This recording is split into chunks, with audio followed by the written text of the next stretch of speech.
बरोबर संध्याकाळचे 7:30 वाजलेत. मी बरोबर गावच्या आमच्या एसीवरती उभा आहे आणि पूर्ण अंधार होतो आहे. या साईडला जर तुम्ही असं बघितलात वरती जरा पाणी तुंबलेलं तुम्हाला भाग दिसेल पूर्ण असं. बरोबर गावच्या बरोबर सेंटरला उभा आहे मी. इथं येणारं पाणी आपल्याला दिसतं आहे, छोटंसं पाणी येतं आहे. ही गटर आहे. हा गाव माझं घर तिकडं आहे आणि अभेद्य अशी याचं झाड तुम्हाला दिसतं का उभं असलेलं माझ्या घरासमोरचं हे झाड आज ही डोलानं दाट आहे तसं आहे उभा. खरोखरच ते हलताना आपल्याला दिसतं बघा जरा तुम्ही समोर गेल्यानंतर दिसतं का ते हे झाड आजही ते डोलानं उभं आहे. संध्याकाळची वेळ आहे.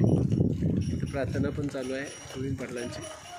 खूपच मस्त असं दृश्य, किती सुंदर माझा गाव होता. आणि आम्हाला खरोखरच वाईट वाटतं या गोष्टीचं की आम्हाला इथून सोडावं लागतं आहे. मी सगळ्यांना रिक्वेस्ट करतो आहे परत या माध्यमातून की परत या यार. खरोखर खूपच मस्त काय नजारा आहे. 6 वाजले 6:30 वाजले. जिथं अंधार पाहिजे मस्तपैकी लक्क प्रकाश आहे. हे आता समोर तुम्ही घरं बघताय, हे घर आहे आमचा. वाडा इथं पडला आहे. हा वाडा आहे आमचा. वाडा म्हणजे राजवाडा नाही, गोट्याच्या बैल जिथं राहतात त्यांना आम्ही वाडा असं म्हणतो आहे. कदाचित जराशी मोठी व्हिडिओ क्लिप होईल. संध्याकाळचं चाललो आहे मी. हे घर आहे माझ्या बहिणीचं.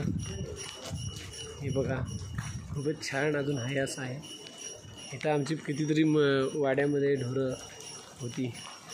आज आम्ही चाललो आहे गाव सोडून चाललो आहे. खूपच अशी स्ट्रक्चर जे गावचं होतं कोणत्या पद्धतीचं होतं. आता माणसं नाही तर निर्मनुष्य. ही मांजरं बिचारी ठेवून गेलेत, त्यांचा काय दोष.